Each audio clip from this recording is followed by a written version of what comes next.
नमस्कार दोस्तों, मैं डॉक्टर नीतू एक वरिष्ठ होम्योपैथिक चिकित्सक हूँ। आज मैं आपको वर्म्स इन चिल्ड्रन, बच्चों में कीड़े की शिकायत, इसका कैसे पता लगाएं, इसके बारे में एक छोटी सी चर्चा करने जा रहे हैं। कौन कौन से कीड़े हैं जो जिससे बच्चे ज़्यादा ग्रस्त होते हैं? Round worms, pin worms, thread worms, hook worms, ये जो हैं टेप वर्म्स, इन वर्म्स से बच्चे ज़्यादातर अफेक्ट होते हैं। बच्चे अफेक्ट कैसे होते हैं? कंटेमिनेटेड पर्सन से अफेक्ट हो जाएंगे, एक तो उसके एक्सक्रीटा से, उसके फीसेस से, उसकी यूरिनरी उसमें कहीं कांटेक्ट में आ गए बच्चे तो हो जाएंगे। कंटेमिनेटेड फूड एंड वाटर से हो जाएंगे बच्चे अफेक्ट। और कैसे हो जाएंगे? यदि क्लीननेस प्रॉपर नहीं हमने बच्चों की करी है तो हो जाएंगे। इसके बाद हम बात करते हैं लक्षण कौन से होंगे, क्या लक्षण बच्चा शो करेगा।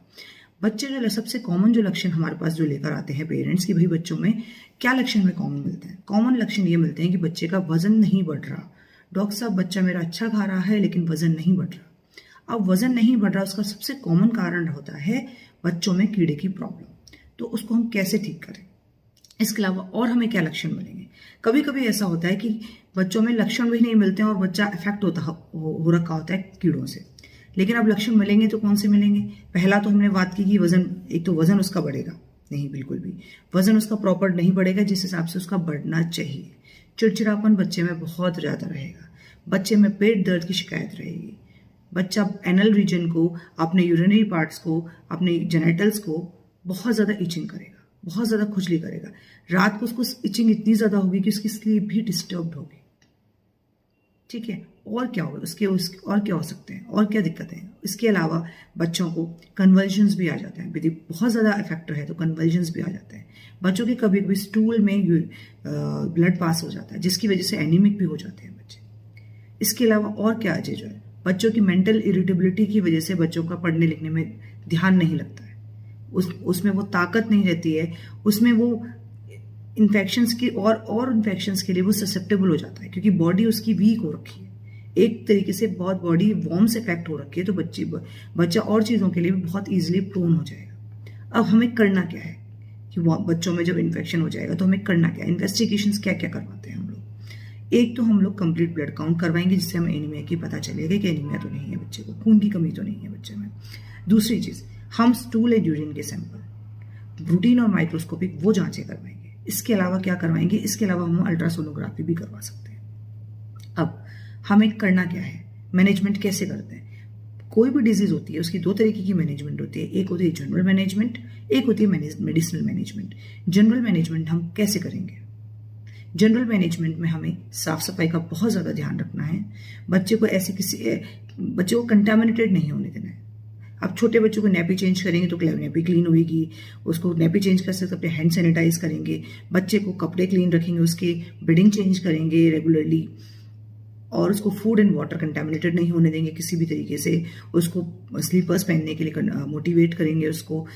इस तरीके से हम लोग सैनिटेशन, उसके नेल प्रॉपर्ली ट्रिम करेंगे। ये चीजें हैं, ये कॉमन हाइजीनिक जो वो है वो अपने को करने, हाइजीनिक मेजर्स बच्चे के लिए लेने हैं अपने। अब आता है medicinal management. Being a homeopath, मैं आपको होम्योपैथिक मेडिसिनल मैनेजमेंट बताऊंगी।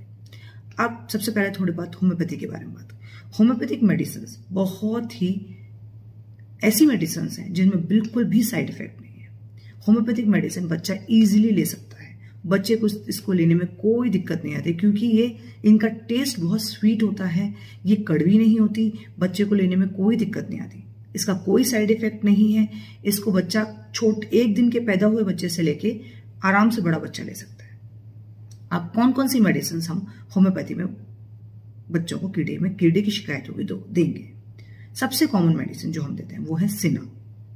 It is a worm remedy. इसको वर्म रेमेडी के तौर पे कहा गया, कीड़ों की दवाई बोलते हैं इसको। इसमें क्या होता है? बच्चा बहुत ही चिड़चिड़ा होगा, पेट में दर्द होगा, बात नहीं मानेगा, इरिटेबल होगा बच्चा, कॉन्स्टिपेशन भी होता है इसको, एनल रीजन में इचिंग भी रहेगी, फेस पेल हो जाएगा उसका, एक फेस उसका लगेगा, एक गाल रेड है, हाइपोपिगमेंट स्पॉट्स हमें मिलेंगे उसके फेस पे।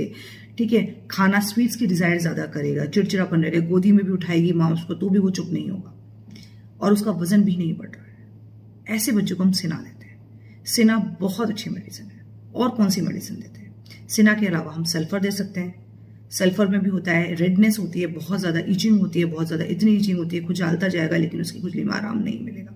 कॉन्स्टिपेशन रहेगा बच्चे को, स्वीट्स की डिजायर रहेगी बच्चे को, सुबह सुबह सुबह उसको बहुत ज़्यादा भूख लगेगी, बहुत ज़्यादा वेट उसका गेन नहीं हो रहा होगा, तो हम सल्फर दे सकते हैं। रेडनेस ओरिफिस में दिया है, उसकी इचिंग बहुत ज़्यादा है और इचिंग में रिलीफ नहीं है, और बच्चे को इचिंग में नहाने के बाद और ज़्यादा बढ़ रहा है, उसकी और ज़्यादा दिक्कतें बढ़ रही हैं, तो हम सल्फर देंगे। इसके अलावा एक और मेडिसिन है जो हम देते हैं इसमें, पायोनिया एक स्पेसिफिक मेडिसिन है जो हम वर्म्स में देते हैं। पायोनिया में भी क्या होता है, रेक्टल रीजन में बहुत इचिंग होती है, कॉन्स्टिपेशन होता है, बच्चे को ऐसा लग रहा है कुछ थ्रेड सा निकल रहा है, इस तरीके की सेंसेशन भी बच्चे को होती है। इसके अलावा स्पाइजिलिया हम एस्केरिस लुब्रिकोइड्स के लिए दे सकते हैं, वो बहुत कॉमन मेडिसिन है जिसके लिए हम देते हैं। इसमें कॉन्स्टिपेशन रहेगा, नॉजिएटेड फीलिंग रहेगी, बच्चे का वजन नहीं बढ़ेगा और डायरिया भी हो जाएगा बच्चे को, तो ये चीज़ें हैं स्पाइजिलिया में। ये मेडिसिन है होम्योपैथिक मेडिसिन जो हम दे सकते हैं।